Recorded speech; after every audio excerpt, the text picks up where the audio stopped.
Hey everybody, and welcome to episode 125 of How I Built It. Today, my guest is Jan Loffler, who is the CTO of Plesk.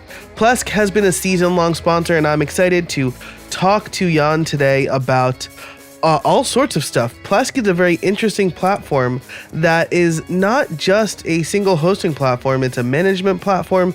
It runs on all sorts of hosts, and he gives us a lot of insight into running software that is virtually everywhere. So I'm really excited to talk to Jan today about a whole host, no pun intended, of things. We talk specifically about not just building Plesk and the history of Plesk, but we also talk about the WordPress toolkit that they launched, which is super cool, and a whole bunch of other things. So why don't we get right to it? Let's get to the interview with Jan Loffler, of course, after a word from our sponsors. This episode is brought to you by Plesk. Do you spend too much time doing server admin work and not enough time building websites? Plesk helps you manage servers, websites, and customers in one dashboard, helping you do those tasks up to 10 times faster than manually coding everything. And let me tell you, I recently checked out their new and improved WordPress toolkit, and I was super impressed by how easy it was to spin up new WordPress sites, clone sites, and even manage multiple updates to themes and plugins. With the click of one button, I was able to update all of my WordPress sites. I was, again, incredibly impressed by how great their WordPress toolkit is. You can learn more and try Plesk for free at plesk.com/build. That's plesk.com/build. Hey everybody, and welcome to another episode of How I Built It, the podcast that asks, how did you build that? Today, my guest is Jan Loffler, CTO of Plesk. Jan, how are you today? Yeah, I'm fine. Perfect. Sun is shining. Happy to be here in your podcast finally, and looking forward to a good show. Awesome. Yeah, thank you so much for being here. As we record this, it is unseasonably warm here in the northeast of the United States. And after negative temperatures last week, I will happily take that. So today we are going to talk about kind of the history and then future direction of Plesk, which has been around for a while. I remember using it on one of my first hosting, my first real servers, right? My first real hosting companies. But why don't we start out with who you are and what you do? Yeah, sure. Hi, I'm Jan. I'm the CTO of Plesk, and I love WordPress and web development. And my professional career started by running my own web agency, building websites for others, for my clients during my studies. And afterwards, 15 years ago, I joined one of the largest hosting companies in the world. And building their infrastructure, I quickly noticed that building the backbone of the web and being responsible for millions of websites, that makes me somewhat excited. And since then, I had the pleasure to build some of the most exciting hosting platforms in the world. That's great. So you worked for a big hosting company before starting Plesk? Absolutely, yeah. Was responsible for their whole hosting portfolio for 10 years. Wow, that's great. So what made you think, hey, I think I can improve this? What was the spark that started the idea of Plesk for you? Yeah, it was actually a whole journey. So after building the hosting platform for this hoster, I joined one of the fastest growing e-commerce companies in Europe. And that was super exciting because it was a company, or is still a company of records, I have to say. So the largest numbers, and that's very impressive to build such a platform and being responsible for it. But, when I was asked then to join Plesk and be the CTO, that was from friends. And there is nothing better than working with friends and having a great team spirit and knowing each other very well. It's like playing football and passing the ball blindly to your colleague because he exactly knows how to take it and score in the end. And that's the feeling that we have at Plesk. So it's an amazing team, and there you can only rock. That's great. So Let me just clarify then. Plesk had already started before you joined, or were you like on the core team that built up Plesk? Yeah, good question. So Plesk is actually was founded a long time ago, and maybe I tell a bit about what Plesk is. So it's a website management solution that has quite some history behind it, and it has been on the market since 1999. Back then, it was invented originally by a Russian guy who owned also a web agency that was around that time when I had my own. So I can absolutely feel with him how he has might have felt. So he was getting upset setting up all the servers for his client over and over manually again. At that time, you had to do everything from command line and no automation available. So he started automating all server management tasks and immediately noticed that there's actually a market for such a solution. In 1999, Rackspace was then one of our first customers to use our product. Yeah, wow. And today, almost 20 years later, Plesk is used or offered by more than 50% of all major hosting companies. So it's quite some path. Wow, that's incredible. Wow, used by over 50% of all major hosting companies. That's great. Yeah, exactly. And I mean, I could see why, I mean, full disclosure for people who are listening, that Plesk is a sponsor of the podcast, but beyond that, just like using your tool, from the very first time I used it to most recently when I used the WordPress toolkit, it's always been very impressive and very powerful, but still easy to use, which I think is really important, especially for those of us who aren't. I don't consider myself a server admin by any stretch. So and it's always So thanks a lot for this feedback. Yeah, actually, when I joined, I said, I mean, I knew Plesk for many years because at my hosting company, I was reselling Plesk. So I knew it since very, very long already as being a customer. But when I joined, I really said hey, the user experience that needs to change. It needs to be more modern. It needs to be like people expect from Facebook, or Google and tools like this. And we made major changes in the last 3 years, and the best things are just coming up, especially this year. And in the past, our mission was to simplify the lives of sysadmins. So it was more focusing on those guys who are very technical and know how to manage a server, and we are helping them to automate those server tasks. But meanwhile, we have changed that.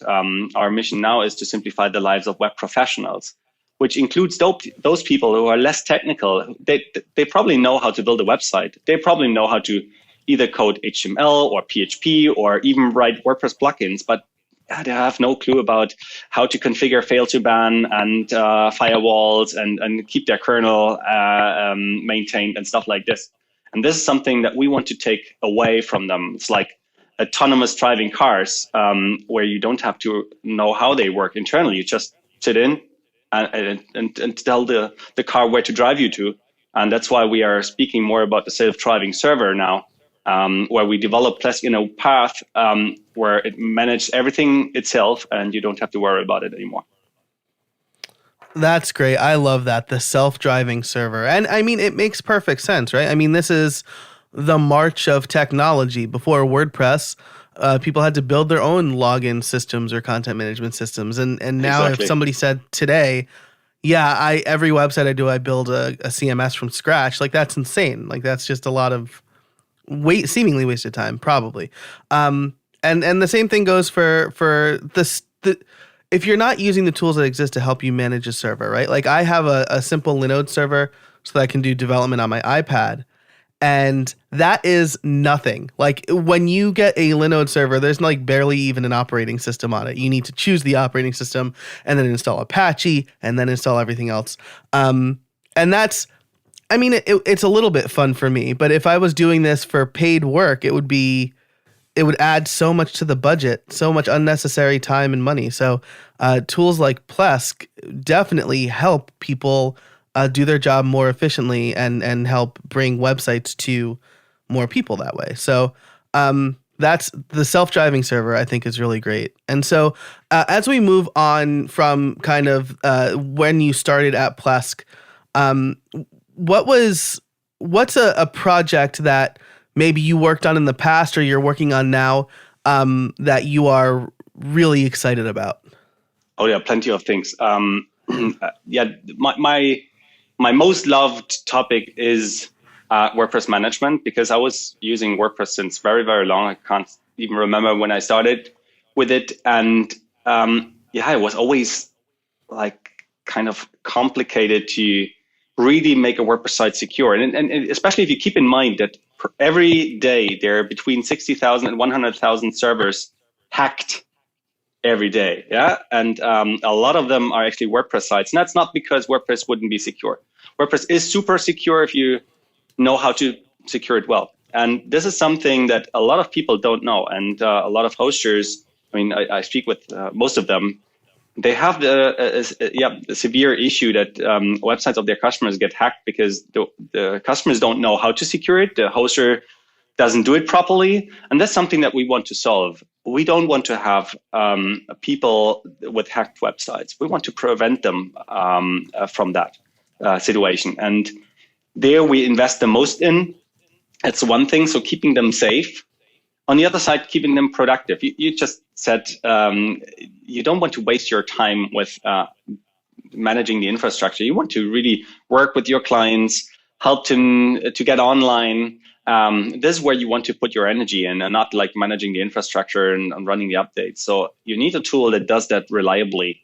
And in the end, the product that we built is the WordPress Toolkit, where we put our main focus in to really make sure that it covers the main workflows of web agencies and WordPress users, helps them to bring their site online fast, secure, and to also increase the site's performance, as well as help with search engine visibility, so that your site ranks on the first page of Google, Baidu, Yahoo, Bing, and so on.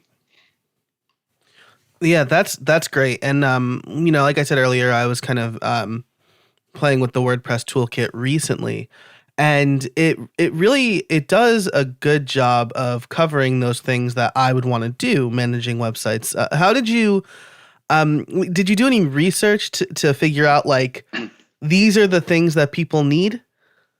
Yeah, very good question. And we do actually a lot of research, but let's start early. So if you compare in 1999, when it all started, the hosting industry was completely different. So it was small and just starting. And so there was not even WordPress, of course. Yeah. And today, as a comparison, the market is completely different. It's super competitive, and technology is quickly evolving. WordPress is on the growth path. We see cloud services everywhere. Now we are talking about managed WordPress hosters that hasn't been done like 10 years ago. So the question is, what kind of market research do we actually do, and how we make sure that we stay relevant? And on the one side, having such a big market share, which we obviously have, allows us on the one side to gain precise insights into the market ourselves. For example, which web technologies are used and demanded, and which content management systems, which web servers, which operating systems, which virtualization tools, coding languages, and so on. On the other hand, we always strive to understand the big picture, and that's why we also crawl the whole web with its 220 million registered domains to follow the global trends and really understand what is happening outside there. What do developers around the globe do in their day-to-day business? Which tools do they use? How do they work? And to make sure that we always have the right solution for them, actually. Yeah, and so our web crawlers scan all the websites worldwide, like search engines like Google or Bing do as well. And with that, we really understand how those websites are built and what the most popular ones are and how this changes over time.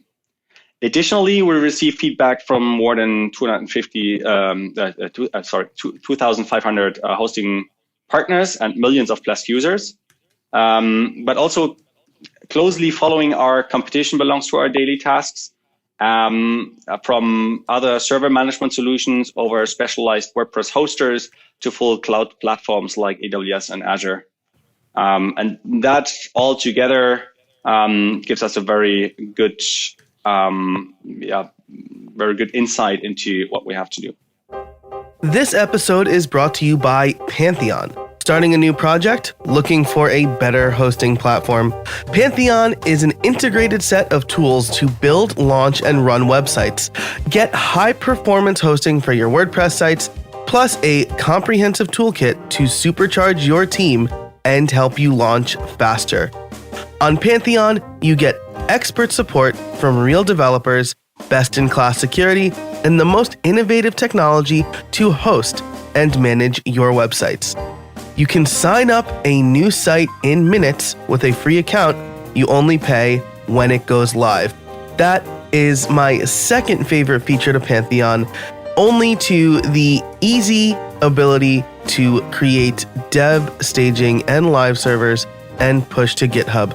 It's very easy to set those things up on Pantheon. So you can head over to pantheon.io today, again, to set up a free account. Pay only when it goes live. Thanks so much to Pantheon for their support of this episode and this season of How I Built It. I mean, on top of having a big market share, which is always good, right? You have the data to help you back up your decisions, but crawling the web, getting feedback from your partners and your users, and then following your competitors. I mean, that checks all the boxes, right? You're doing everything you need to know to kind of understand the landscape. And I know that you've been involved in WordCamps a lot, at least recently over the past couple of years. And so I'm sure connecting with people at those events has been incredibly valuable as well. Yeah, absolutely. And since we especially provide solutions for WordPress developers and web agencies, we're closely connected with the WordPress community. We contribute there. We continuously do interviews at every WordCamp with developers, designers, agencies to understand their needs and requirements. We invite them to our internal UX lab to beta test versions, as well as let them participate in the development via our preview program. And additionally, we often contribute to open source projects at several hackathons. The next one would be, for example, the CloudFest hackathon.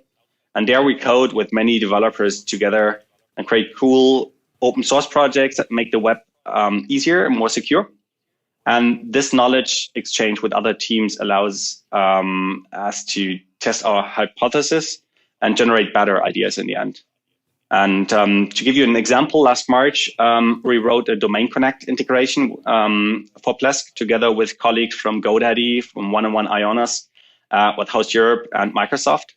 And that allows Plesk users to add their domain names without having to configure DNS at all. That is exactly what I meant with self-driving servers. It's one of those parts. In the past, you had to change your A record or define your CNAME setting in your DNS server.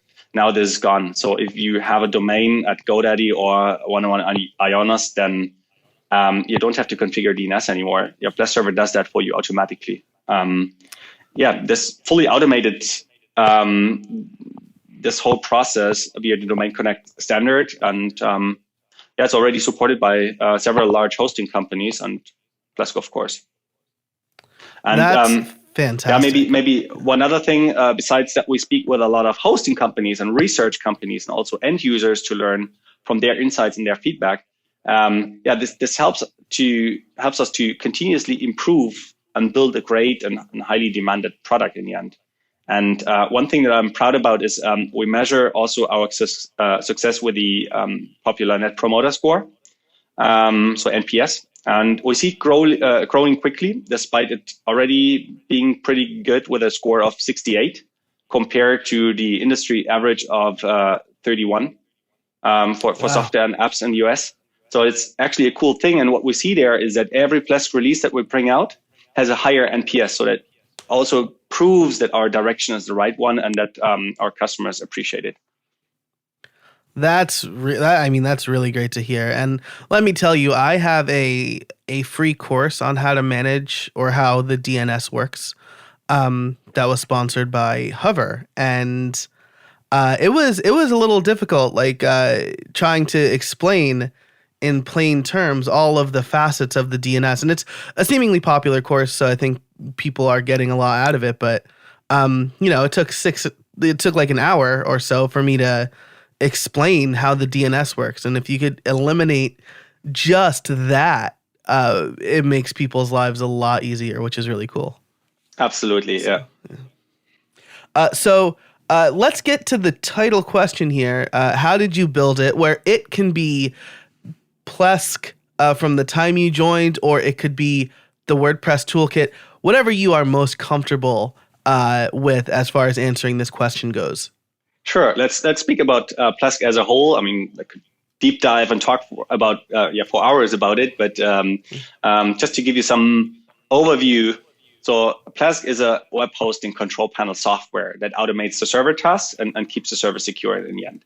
And users can automate everything via Plesk API and CLI or by using the web interface. So from a coding perspective, Plesk is mainly written in PHP, JavaScript, mainly React.js, C++, and on Windows, we also use C#. However, our backend services are often written in Go, Java, Kotlin, and Python. There are some more, but these are the main languages that we use. So altogether, that's several millions of lines of code that were produced over the years, the majority is changing just recently.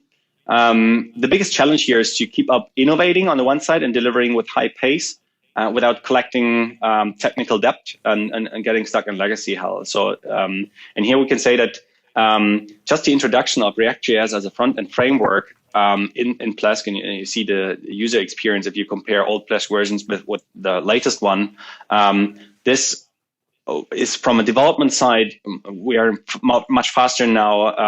The user experience is much better, and the performance of the UI is also much better. So it's so fluent, it's instant in the end. So you click somewhere and it happens immediately. You don't have to wait until the browser reloads the page. So these were really cool things. The most challenging part is maybe to make Plesk compatible with 14 Linux distributions, including CentOS, Ubuntu, and Debian, as well as Windows on the other side. And we had to abstract lots of system-specific calls and keep differences as low as possible to achieve this. On Windows, you would probably use the IIS as web server, while on Linux, you prefer Apache or Nginx. And another example is handling of file system permissions, where Windows and Linux are completely different and need to be managed by Plesk in an easy way on both systems. And our target has always been and is always to have feature parity between Linux and Windows. And that's kind of a stretch for us. It's complex for us to solve it, but it makes it in the end easy for the user because the user doesn't see those differences too much because we make it easy for them and hide the complexity. From a development methodology perspective, we use agile methodologies. So like Scrum and Kanban, as well as Scrumban, which is my favorite in the end. So taking the best of both worlds. Yeah, nice. Or similar depending on the team and product. The teams themselves, they work in so-called feature crews to deliver their product with as little dependencies as possible. So we try to really reduce the cross-cutting concerns dependencies that might complicate the whole delivery chain. Right. So you try to make it so that one crew doesn't say, well, I can't ship my feature until this crew ships their feature. Exactly. And then Plesk itself became more like a platform for those tools. We call those tools Plesk extensions usually. And that's a bit comparable to WordPress and its plugins, where you have the WordPress core, but everybody can build plugins to change the whole UI and add functionality and so on. Just that here it's a bit more extreme because Plesk represents the whole hosting stack from kernel maintenance up to application layer security to professional WordPress management for web agencies and hosting companies. So a bit more complex. On the tooling side, maybe some words. Internally, we use tools like Confluence, Jira, Bitbucket, TestRail, Jenkins, many more, as well as a huge farm of compute clusters to run hundreds of thousands of test runs per day on thousands of virtual machines. And yeah, the biggest challenge for us is to test software that runs on 380,000 production servers and hosting millions of customers' websites. This is completely a different thing than in the pure SaaS world, where I've been before, where you can easily fix a bug on the go. Here, you don't have this luxury. I mean, a SaaS company, if they identify the bug, they just fix it in minutes, and the customers won't even notice. We at Plesk, we ship software to all these hosting providers in the world, and that powers thousands of hosting companies and web agencies. And that means that we need to test as much as possible before actually shipping the software. And testing means on all different operating systems, hardware sizes, virtualization technologies, screen resolutions, browsers, devices, and so on. However, what absolutely excites me is we're currently developing our next Plesk major release coming later this year. And surprise, surprise, this, Joey, is the first time I mentioned this new release in public. So you're the first to hear it. Wow. So the exciting thing is that we have already now thousands of beta testers that don't even know yet that it will be the new major update, but that test our latest preview releases as we speak. And this gives us impressive feedback to continuously improve the product because they tell us exactly if we're on the right path, what's good, what not, and so on. This is really amazing for us and a great help. So big thank you to all beta testers of preview releases. This episode is sponsored by our friends at Weglot. Weglot is a WordPress plugin that translates and displays a website in different languages. Their seriously simple multilingual plugin lets you add and manage new languages for your WordPress site. It is by far the easiest plugin I've used for translation, and I've translated websites for Fortune 100 companies. When you think about translations in WordPress, there are generally two concerns. One, is it compatible with my theme and plugins? You don't have to worry about that. Weglot has a unique approach that makes it compatible with all themes and plugins. And two, is it search engine optimized? Behind the buzzy SEO word, you want to make sure that your translated pages rank in search engines. Good news, Weglot follows Google's best practices for multilingual SEO. If you're like me and have a taste for simple and powerful solutions, Weglot is a no-brainer for WordPress translations. The Weglot team has also put together a special opportunity for the show today. You can get 30% off with the code BUILTIT. That's BUILTIT19. Head over to weglot.com to learn more.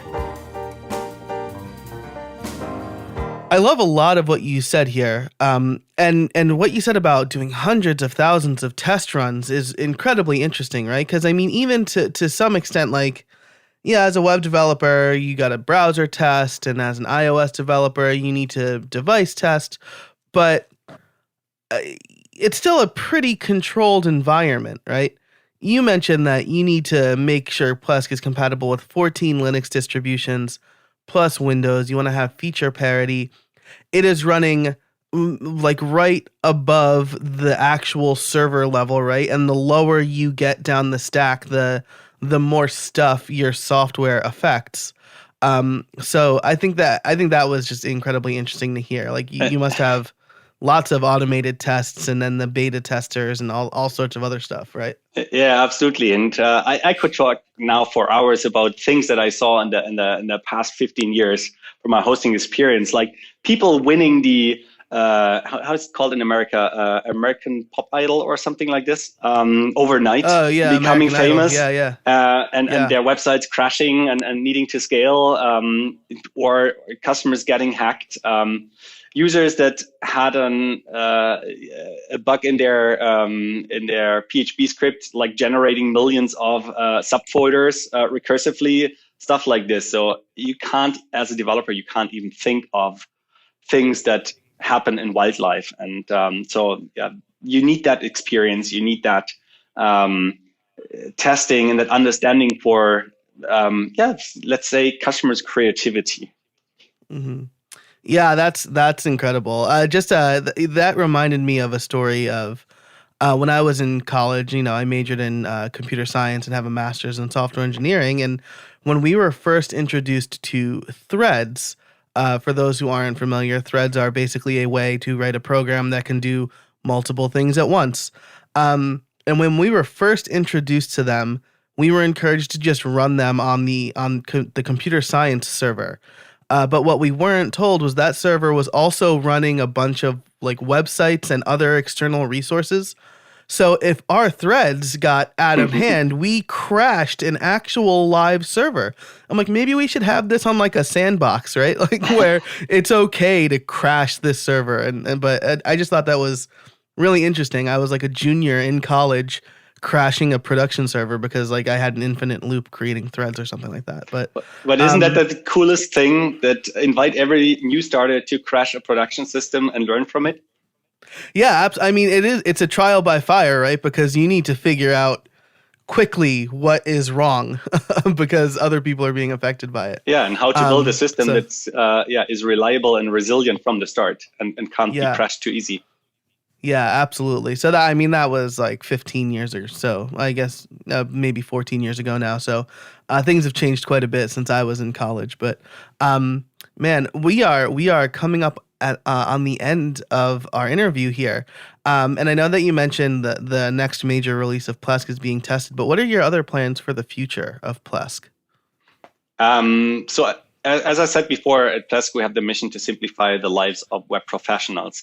And to accomplish that, we build services that help our customers to stay secure, run faster websites, get better search engine rankings, detect issues quickly with pre-warnings, or even guarantee that their WordPress sites or WordPress updates never break their production sites.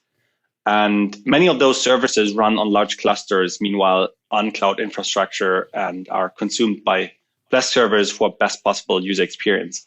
For example, we use deep learning systems that benefit from checking thousands of websites in parallel. And here's the comparison is, if you run a server and you have maybe 20 websites on it, then of course you can learn about updates that might crash your site.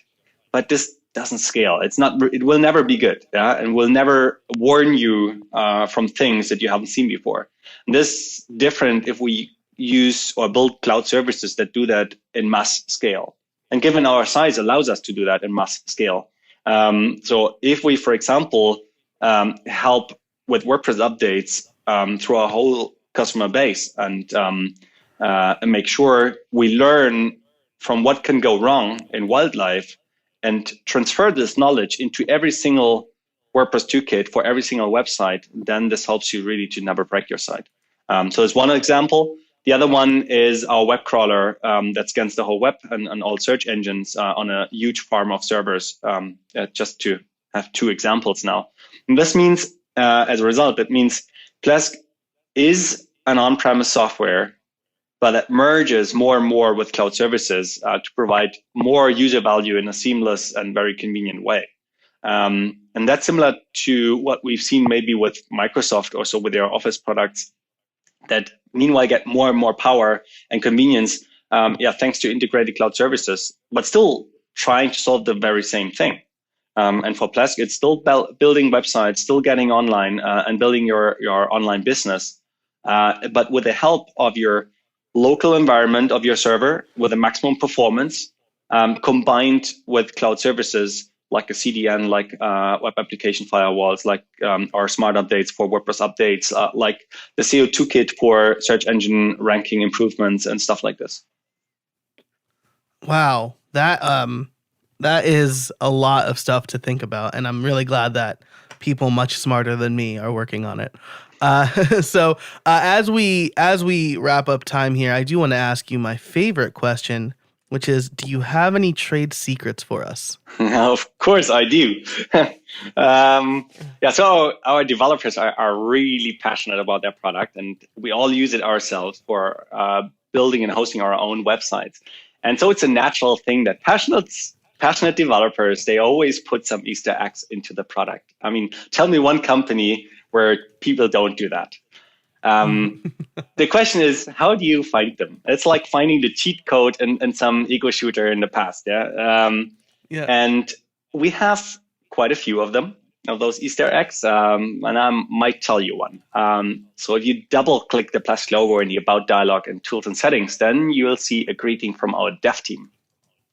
Or another one would be, it can be found actually by using the WordPress toolkit. If you dare type in a certain keyword, which stays a secret for now, then you see also some cool thing. But I'm sure people will notice it once becoming a power user. So it's just a matter of time until you see it.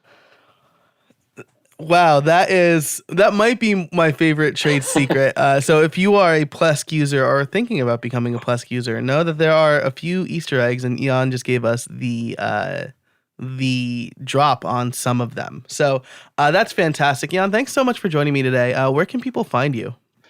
You can find me on Twitter. I'm JLSoft2. JLSoft was already taken at that time. Or just write me an email to jan@plesk.com. And I'm always happy to receive valuable feedback from users or learn how to make their lives easier, make them happier.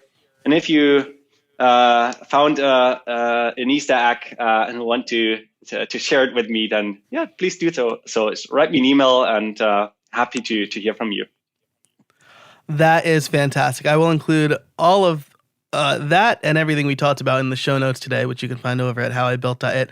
Jan, thanks so much for joining me today. I really appreciate it. Thanks, Joey. It was absolutely my pleasure. Thanks so much to Jan for joining me today. I really, really enjoyed this conversation. We got to geek out about development stuff. We heard a bit about their plans for the future and testing and all sorts of stuff. And then his trade secret is fantastic. Developers, find developers that are really passionate. And he mentioned a few Easter eggs in and around the Plesk website and platform. So my question for you this week is, have you ever added an Easter egg to any of your products? Let me know, or at least let me know where I can find, where I can attempt to find the Easter egg by emailing me, joe@howibuilt.it, or at jcasabona. Thanks again to our sponsors, Plesk, Pantheon, and Weglot. Their support makes the show possible. If you liked this episode, do me a favor and share it with somebody who you think will also like this episode. Sharing is caring, of course, and I love introducing new content to people. I hope you do too. So that's it for this episode, and until next time, before I sign off, I should really tell you that you can find all of the show notes, all of the links that we talked about over at howibuilt.it/125. And now I'm really done. So until next time, get out there and build something.